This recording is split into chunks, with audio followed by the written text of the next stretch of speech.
Salut, j'espère que tu vas bien. Je suis Olivier Clément, et tu écoutes Réussir mon e-commerce. Réussir mon e-commerce, c'était parler d'expliquer en fait nouveaux e-commerçants, ceux qui sont déjà lancés à créer une entreprise rentable et bienveillante. Parce que je suis convaincu que ce sont les entreprises, quelle que soit leur taille, qui ont le pouvoir d'améliorer le monde dans lequel nous vivons. Maintenant, dans ce podcast, je te partage des conseils, des astuces, des idées et des retours d'expérience pour t'aider à développer. Je vais te parler de 3 conseils de manière respectueuse un peu partout et que beaucoup de gens vont. Allez, c'est parti pour un nouvel épisode.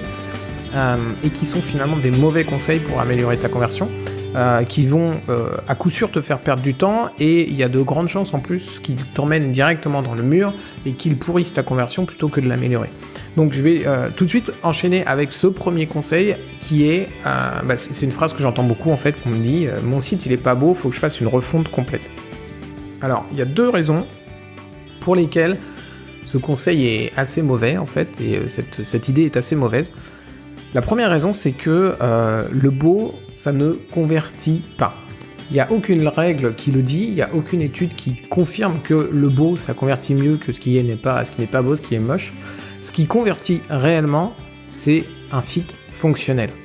Tu peux avoir un site le plus magnifique du monde, s'il n'est pas efficace, s'il n'est pas fonctionnel, tu ne vas pas convertir avec. Par contre, l'inverse n'est pas vrai. C'est-à-dire que l'inverse est vrai, si tu as un site fonctionnel, mais qui n'est pas spécialement beau, tu vas quand même convertir avec. Même si tu vends en fait des produits où on pourrait se dire qu'il faut que ce soit beau pour que ça marche, typiquement peut-être des toiles de peinture. Si tu vends ce genre de choses, si tu vends de la décoration, évidemment ton site il doit pas être affreux. On doit pas avoir l'impression d'être sur un site qui il y a des années 2000, tu vois. Mais pour autant, c'est la fonctionnalité de ton site qui va aider à vendre ou pas en fait. Et c'est finalement plutôt les photos de tes produits qui doivent être belles, parce qu'on s'attend à avoir des beaux... on veut acheter du beau produit, on veut acheter une belle peinture, on veut acheter un beau meuble, une belle décoration. C'est ta photo qui doit être magnifique. C'est pas spécialement le site en fait. Le site, lui, par contre, il doit être fonctionnel et c'est tout. Autre raison pour laquelle la beauté ne convertit pas spécialement, tout simplement parce que la beauté, c'est subjectif. Ce qui est beau pour toi ne le sera pas pour tes clients.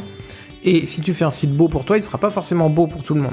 Donc, la seule chose, c'est d'avoir un site qui n'a pas l'air complètement dépassé en termes de visuel, mais pas pour autant magnifique, le truc suprême, tu vois. Deuxième raison pour laquelle faire une refonte complète de ton site est une mauvaise idée quand tu veux améliorer ta conversion, bien tout simplement parce que tu vas faire énormément de changements en une seule fois. Et le problème, c'est que dans ces changements, il y aura des choses bonnes et des choses mauvaises. Parce que la conversion, c'est pas toujours du 100%, on n'est pas toujours sûr de ce qu'on fait, sauf si on corrige des problèmes, bien sûr, mais quand tu vas changer le design d'un bouton, le design de ton menu, etc., tu n'as aucune idée finalement de est-ce que ce sera mieux ou pas que ce que tu avais avant. Qu'est-ce qui va se passer au final dans ta refonte complète ? Peut-être que tu vas avoir ton bouton ajouté au panier qui t'a amélioré ta conversion de 15%, et à côté de ça, ton menu, la réorganisation de ton menu, elle te fait perdre 30% de conversion. Toi, au final, qu'est-ce que tu vois ? Tu vois pas 15% pour ton panier, ton bouton ajouté au panier, et moins 30% pour ton menu. Ce que tu vois, c'est moins 15%. Donc l'addition des deux, en fait. Plus 15 et moins 30, ça fait moins 15%. Donc toi, tu constates simplement moins 15% de conversion sur l'ensemble de ton site, et tu es incapable de pointer du doigt ce qui fonctionne ou pas, parce que tu as fait tous les changements en même temps, en fait. Ta conclusion, au final, ça va être quoi ? Ça va être que ta refonte, elle est mauvaise parce que tu as perdu en conversion. Et du coup, faut peut-être refaire une refonte. Et tu vas faire des refontes tous les 3 ans, tous les 2 ans sur ton site en disant à chaque fois, j'améliore pas forcément, ou un coup, j'améliore un tout petit peu, mais tu n'es jamais capable de pointer du doigt ce qui améliore vraiment. La solution, en fait, quand tu veux faire évoluer ton site, ne pas avoir un site qui a l'air complètement désuet et qui date des années 2000, et améliorer la conversion de ton site au fur et à mesure, en fait, c'est tout simplement justement de faire des améliorations au fur et à mesure, de ne pas faire une refonte complète, mais de prendre des éléments et de les améliorer. Si tu trouves que ton bouton ajouté au panier mériterait qu'on le retravaille un petit peu, tu le retravailles et tu regardes ce que ça donne, et tu vas voir si en effet ta conversion elle s'améliore ou elle réduit. Si elle réduit, tu sais que tu peux revenir en arrière ou tester une autre version de ton bouton, et ainsi de suite. Et quand elle s'améliore, tu sais que tu as un bouton winner, on va dire, qui améliore vraiment ta conversion, et tu peux évoluer comme ça. Je t'invite à regarder un site qui s'appelle Web Design Museum, donc comme le musée du web design, tu vois. En fait, ce site, il est super sympa. Pourquoi ? Parce qu'il prend les gros sites et tous les ans, il fait une capture d'écran de leur site. Et pourquoi c'est intéressant de voir ça ? Parce que je t'invite à aller voir par exemple Amazon. Amazon, tous les ans, ils ont fait une petite amélioration, mais franchement, c'est pas visible. Par contre, si tu prends 2000, alors je sais plus depuis quand ils ont le truc, peut-être depuis les années 2000, tu vois. Tu prends Amazon à l'année 2000 ou 2001 par exemple, et tu regardes maintenant en 2020, les deux sites, ils se ressemblent absolument pas. Et pourtant, Amazon n'a jamais fait une refonte complète. Simplement tous les ans, ils ont fait des améliorations. Alors sur Web Design Museum, sur le site d'Amazon, quand tu prends Amazon et que tu mets dans Web Design Museum, et bien en fait tu as un creux à un moment donné. Pendant 8 ans, ils n'ont pas fait de capture, donc là tu vas avoir un bond en fait visuellement. Mais si tu regardes les années précédentes, tu verras qu'à chaque fois ils ont fait une petite amélioration. Ils ont rajouté du orange à un moment donné. Ils ont légèrement modifié le menu du haut. Ils ont rajouté des éléments à droite, etc. Mais ils n'ont jamais fait une énorme refonte, tout simplement parce que c'est le meilleur moyen de tout casser sur ton site en fait. Ok. Donc ça, c'était la première erreur que je vois très souvent. La deuxième, c'est de croire que il faut faire forcément des tests AB pour améliorer sa conversion. Je t'explique rapidement ce qu'est un test AB. Si tu sais pas ce que c'est très simple. En fait, tu as une page, donc tu vas dire une fiche produit. Tu prends ta fiche produit et cette fiche produit originale, on l'appelle la version A. Tu prends cette fiche produit, tu la copies et tu changes un seul élément dedans. Donc par exemple, encore une fois, le bouton acheter au panier. Et on va l'appeler la version B. Et ensuite, tu envoies 50% de ton trafic sur la version A, 50% de ton trafic sur la version B, et tu mesures quelle est la version qui convertit le mieux. Comme ça, tu sais si le changement que tu as fait sur ton bouton, c'est vraiment efficace, et tu as un test qui est plutôt sûr, parce que justement, tu as vraiment comparé les deux en même temps sur le même trafic. Alors, sur le papier, ça a l'air absolument génial, les tests AB, et je t'avouerai que moi au début, j'étais super convaincu par les tests AB, et j'en ai fait les louanges sur mon blog, etc. Mais à la réflexion, c'est pas franchement le paradis quand même. Pourquoi ? Tout simplement parce que, première raison, les tests AB, c'est très compliqué. Il y a 3 étapes dans les tests AB. C'est faire une hypothèse, mettre en place le test et analyser les résultats. Alors l'hypothèse c'est, ok, j'ai mon bouton, c'est peut-être lui qui fonctionne pas bien, je vais en faire un autre, et lequel ? Donc déjà, il faut être capable de se dire, de pointer du doigt ce qui d'après nous fonctionne pas, et de proposer quelque chose qui d'après nous fonctionnera mieux. Ça, c'est quand même pas simple à faire.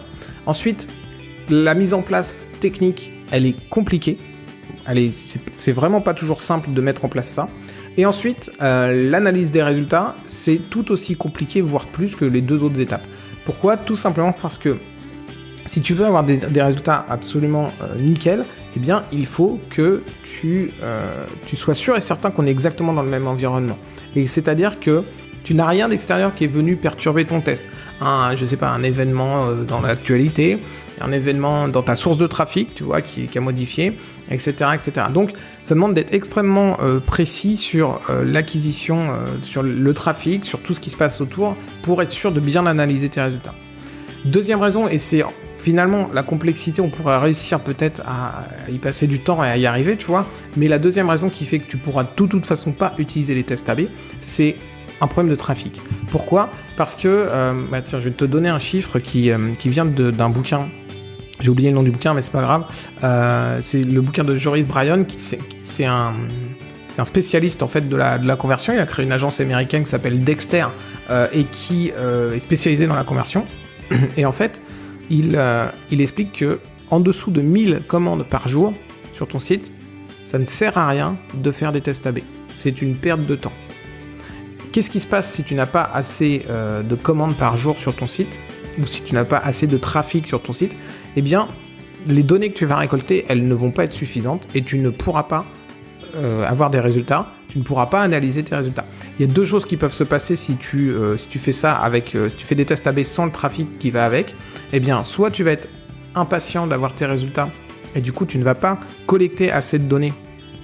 Et tu vas donc te baser sur des datas qui ne sont pas suffisantes et tu vas avoir une conclusion qui est fausse.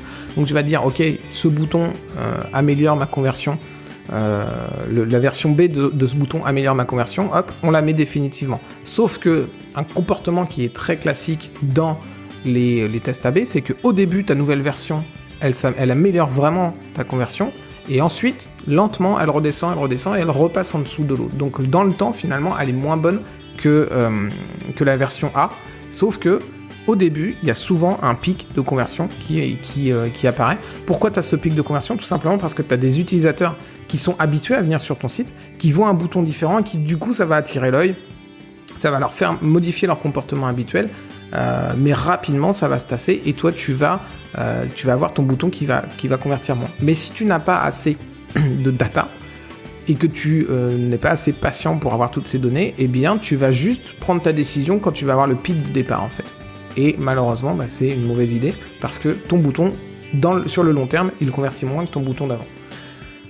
Deuxième chose qui risque de se passer si tu n'as pas assez de trafic, c'est que finalement là, tu es suffisamment patient, c'est que pour faire des tests, il va te falloir des mois et des mois de récolte de données. Ce qui veut dire que tu vas pouvoir faire 2 tests par an. Et comme je t'expliquais juste avant, tu as besoin d'avoir un environnement qui est le même, un environnement que tu connais, qui amène du trafic sur ton site, etc., qui n'est pas d'événements extérieurs qui viennent manipuler tes résultats, qui viennent modifier tes résultats, eh bien tu vas te retrouver dans une situation où c'est impossible, parce qu'il y aura forcément des événements extérieurs sur 6 mois de l'année, en fait. Tu vois, dans les 6 mois de l'année, il y aura forcément quelque chose qui va se passer. Et donc, tu ne vas pas pouvoir faire tes tests A/B. Donc les tests A/B, c'est pas pour nous, c'est pas pour les e-commerçants comme nous, c'est pour Amazon, c'est pour la Fnac, c'est pour eBay, mais c'est pas pour nous parce que on n'a pas un trafic, on n'a pas un volume suffisant pour utiliser correctement les tests A/B. Enfin, je vais terminer cet épisode avec la règle des 3 clics, c'est la 3e chose que je t'invite à ne pas faire. Cette règle des 3 clics, je crois que c'est la pire, t'as déjà dû l'entendre, c'est en gros l'internaute doit pouvoir atteindre n'importe quelle page en 3 clics. Je déteste cette règle, elle m'insupporte. Tout simplement parce que c'est une connerie. Je te le dis comme je le pense, c'est une connerie. Cette règle des 3 clics, elle mène à plein de trucs débiles sur un site qui vont complètement planter ta conversion. Déjà, elle m'énerve cette règle parce qu'elle est sortie de nulle part, elle s'appuie sur aucune étude et pourtant il y a une infinité d'experts qui vont te la conseiller. Pourquoi ils vont te la conseiller ? Parce qu'elle est facile à comprendre et qu'elle a l'air logique. Mais au final, elle est fausse. L'internaute, il a jamais dit qu'il voulait atteindre toutes tes pages en 3 clics. Est-ce que tu as déjà un client qui t'a contacté en te disant j'en ai marre sur votre site, faut que je fasse trop de clics pour faire ce que je veux. Je pense pas que des clients te contactent comme ça. Par contre, tu as peut-être des clients qui t'ont contacté en disant j'arrive pas à trouver mon produit, est-ce que vous pouvez me dire où il est ? Là, tu as sûrement eu ce genre de client. Et c'est toute la différence. La différence, elle est là. La différence, c'est que ton client, il veut savoir où il est et il veut savoir qu'il avance vers son objectif. Il veut pas réduire au maximum son nombre de clics. Ce qu'il veut, c'est savoir, il a un objectif, donc ça peut être acheter ton produit, ça peut être te contacter, ça peut être trouver une information, et ce qu'il veut, c'est savoir qu'il avance vers son objectif, que chaque clic qu'il fait le rapproche de son objectif. Et pour ça, de quoi il a besoin ? Il a besoin que la page lui montre où il est, donc le rassure en lui disant là c'est bien, tu es à l'endroit qu'il faut et tu es dans la bonne direction pour faire ton objectif, encore une fois, soit acheter, soit contacter, etc. Et la deuxième chose dont il a besoin, c'est savoir où il va devoir cliquer ensuite pour avancer encore vers son objectif. Et la règle des 3 clics, elle va complètement bousiller ce truc-là. Elle va complètement bousiller le côté je veux savoir où je vais cliquer. Parce que tu vas te retrouver avec cette fameuse règle des 3 clics. Les 2 exemples que je vois le plus souvent, c'est le méga menu. Alors tu sais, je survole le menu et je me retrouve avec un truc gigantesque qui prend la moitié de ma page et j'ai des liens dans tous les sens. Et du coup, moi, en tant que client, je dois me farcir de lire tous les liens pour essayer de comprendre où je dois aller. C'est juste un fact. Et le deuxième chose que je vois aussi très souvent, c'est la one page checkout. C'est quoi la one page checkout ? C'est quand tu arrives au lieu d'avoir un tunnel de commande en 4-5 étapes sur ton site e-commerce, tu vas avoir une seule étape avec tout d'un coup. C'est infect pour l'utilisateur. L'utilisateur, il n'a pas envie de se farcir un formulaire avec 35 champs direct, t'arrives comme ça. On a l'impression que, je sais pas, t'es à la sécu ou un truc comme ça qui veut tout savoir sur ta vie, en fait, tu vois. Donc tu remplis, je sais pas moi, le dossier d'assurance de ton crédit bancaire. On est là pour acheter un produit, on n'a pas envie d'avoir 25 champs. Alors peut-être que ces 25 champs, il est faux, mais ne lui mets pas direct dans la tronche comme ça. Laisse-lui tranquillement le temps de les voir apparaître et d'être rassuré sur le fait qu'il avance étape par étape et qu'il va vers où il veut. Donc s'il te plaît, n'utilise pas cette règle des 3 clics, reste intelligent sur les améliorations de ton site parce que la règle des 3 clics, c'est une règle qui est stupide en soi parce qu'elle va vraiment t'amener à faire des erreurs sur ton site. Reste intelligent sur les choix que tu fais sur ton site. Et ne te laisse pas séduire par une règle qui a l'air simple à comprendre, mais qui au final, ne donne pas des bons résultats. Si tu veux améliorer la conversion de ton site, j'ai créé une formation qui s'appelle la méthode des 8 niveaux. C'est vraiment le 20-80 de la conversion. On va pas parler de test AB, comme je te le disais, c'est inutile pour toi, ça sert à rien que je t'explique comment en faire, etc. On va vraiment parler de choses concrètes et on va s'attarder sur les problèmes, des choses qui, on est sûr et certain que en travaillant dessus, ça va améliorer ta conversion parce que ce sont des problèmes. On n'est pas en train... Le but, c'est pas de te dire essaye la couleur verte sur ton bouton plutôt que la couleur marron ou la couleur orange, tu vois. C'est pas le but parce que tout ça, c'est des suppositions et c'est difficile à mettre en place, ça prend du temps. Et les tests AB, justement, ce serait la solution pour le faire, mais toi, tu vas pas pouvoir l'utiliser. Mais il y a beaucoup d'autres choses que tu peux faire sur ton site et principalement des corrections où là, tu as la garantie à 100% que ça va améliorer ta conversion. Donc, on est vraiment là pour parler de choses concrètes, des choses qui sont vraiment applicables pour toi et rapidement, qui vont t'amener des résultats rapidement. Donc si ça t'intéresse d'en savoir plus sur cette formation et d'améliorer ta conversion, eh bien je te mets le lien dans la description de ce podcast pour que tu puisses aller voir toutes les infos dont tu as besoin sur la formation. Je te dis à demain pour un prochain épisode, encore une fois sur la conversion. Allez, ciao!